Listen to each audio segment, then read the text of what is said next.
Okay, now in section 6.6 we're going to solve some exponential equations, and we're given some strategies for that as well. So the strategies say if both sides can be written with the same base, then we'll use if a to the u equals a to the v, then u equals v. We'll be able to use that technique for solving.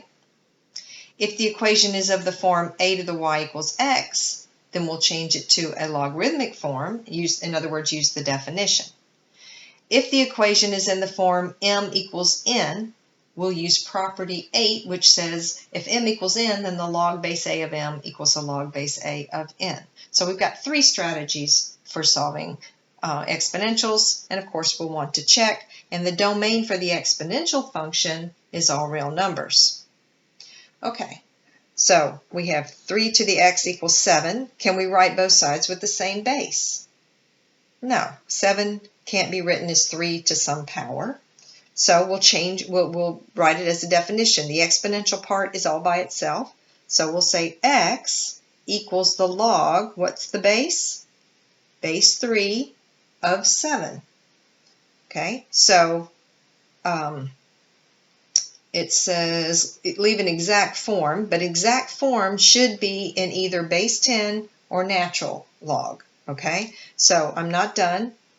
This would be log 7 over log 3, or natural log of 7 over natural log of 3. Either one is fine. Log 7, log 3. That's the exact form. Okay? So we have a similar one here. 9 to the x equals 243. Can we write 243 with a common base that 9 would have? So is 9 to some power 243? No. Let's see. We can write 9 as 3 squared. Is 3 to some power 243? 3 cubed is 27. 3 to the 4th. 3 to the 5th. Yes, when you say 3 to the 5th, you get 243. So this is 3 to the, what do we do with these exponents? Multiply.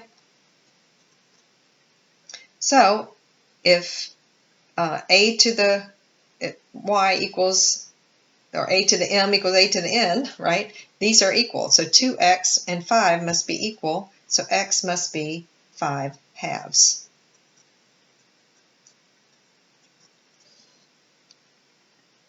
So that's just, you just play around with your calculator to see if you can find something where you can write the same base. All right, part C. We have 5 times 2 to the x equals 3. Okay, we're going to need to isolate the exponential part. So how do we do that? Divide both sides by 5, right?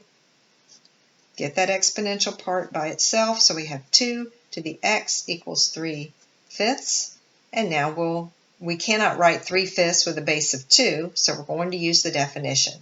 So x equals the log, what's the base?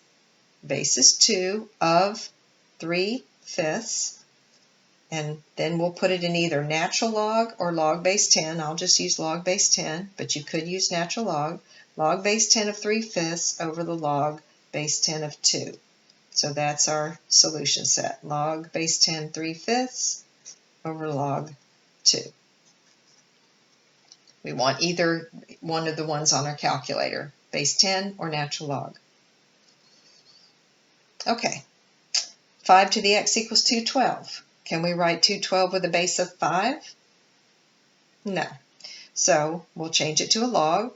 X equals, the exponent y equals the log, what's the base? Base 5 of 212. So that will either be the natural log or log base 10. I'm going to continue to use log base 10, but you could be using natural log over log 5. So we have log of 212 over log 5 in our exact form. Okay, let's look at the next one, part E. Okay, 2 to the x minus 1 equals 5 to the 2x plus 3. Can we write them with the same base? No. Can we use the definition? No, because we've got a variable in the exponent on both sides, so there's no y equals log base a. We can't do that because we've got it on both sides. So we're going to have to use strategy 3 on the previous page that said if the equation is in the form m equals n, then we'll use property 8 where we take the log of both sides. Now, you can take the log of both sides using either the natural log or log base 10. It's your choice, but you want to choose one of those two, obviously. I'm going to use natural log, but you can use log base 10. The natural log of 2 to the x minus 1 equals the natural log of 5 to the 2x plus 3. That has to be true. If that's true, that's true. Now, why would we do that? Well, because in logs, there's a property that says the exponent can be written as a factor. In exponentials, there's no such thing. We can't just take this exponent and move it. But in logs, we saw there's a property that says that you can take the exponent, it was an r in our property, and bring it down in the front. So x minus 1 times the natural log of 2 equals 2x plus 3 times the natural log of 5. So that's what we need to do, is get it out of the exponent so we can solve for x. So we'll distribute the natural log of 2. X times the natural log of 2 minus the natural log of 2 equals 2x the natural log of 5 plus 3 natural log of 5. So we want the x terms together on one side and the numbers, these two are constants, on the other. So I'll subtract 2x natural log of 5 and I'll add natural log of 2. So we have x times the natural log of 2 minus 2x times the natural log of 5 equals 3 natural log of 5 plus the natural log of 2. So that's just a number, and here we have the variable terms. Now, I can't, normally we'd have like a 2x minus 3x, right? We could pull it together. But what we have here is natural log of 2 times x and 2 natural log of 5 times x. Those are irrational numbers, and I can't just subtract this one from that one. So what we'll do is factor out the x.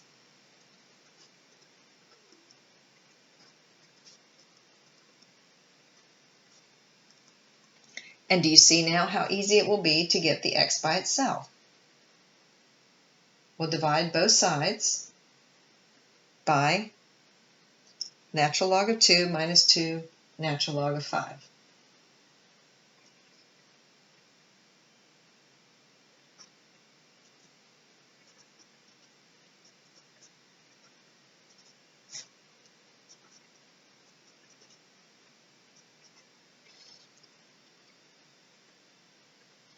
Okay, so this can be calculated as a particular number. And in fact, we could make it even easier by, another way to write this would be the natural log of 5 cubed plus the natural log of 2 over the natural log of 2 plus the natural log of 5 squared, right? And this is addition, so that would be multiplication. So that's the natural log of 5 cubed is 125 times 2, right? The m times n, and this would be the natural log of 2 over 25. So we can continue to simplify this. Natural log of what? 250.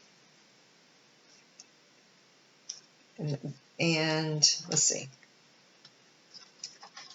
So yeah, we have the natural log of 250 over the natural log of 2 over 25. And you could break that down into a subtraction or leave it like that. I think MyLabs is pretty generous on how it accepts this final result. Okay, so our solution set, I guess I'm going to have to write it up here. Natural log of 250, natural log of 2 over 25.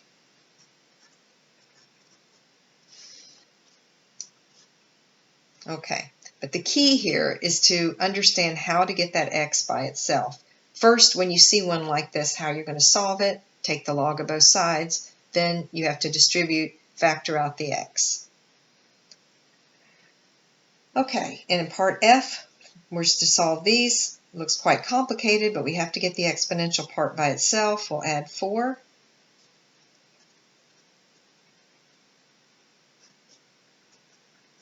Divide by 2. 3 to the 2t minus 5 equals 15 over 2.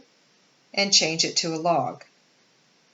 The exponent equals the log to the base 3 of 15 over 2. Solve for t. So we'll add 5. I like to put the addition thing in the front so it doesn't look confusing. And then divide by 2.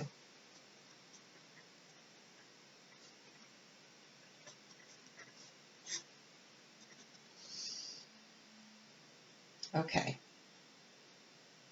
So we are to find an approximate solution to 3 decimal places. When you punch that in, approximately 3.417.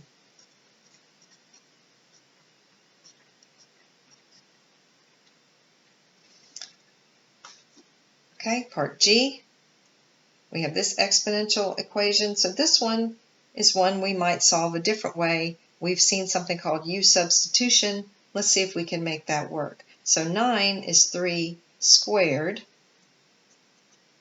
to the x. So minus 3 to the x minus 6 equals 0. And notice 3 squared to the x can be written as 3 to the 2x, but it can also be written as 3 to the x squared. Just a little trick, because isn't that 2x? That's 2x, that's 2x, same thing. But now we can see a quadratic here. Something squared minus something to the first power and a constant, 0. So if we let u equal 3 to the x, then u squared is 3 to the x squared. So we have now u squared minus u minus 6 equals 0, which factors nicely to u minus 3, u plus 2, u equals 3, u equals negative 2. Go back and substitute. 3 equals 3 to the x, so what's x? Be 1, right? And substituting back in for u, it would be negative 2 equals 3 to the x. But can we raise 3 to some power to get a negative 2? No. So this has no real solutions. So 1. And we should do this by changing this to a log. X equals log base 3 of negative 2. But that is not in the domain, right? X has to be greater than 0. So that's another way to see this, that negative 2 equals 3 to the x is not a solution. Change it to a log. X equals log base 3 of negative 2. But that negative 2 has to be greater than 0, and it's not, so we can't use that. And so the only solution is 1.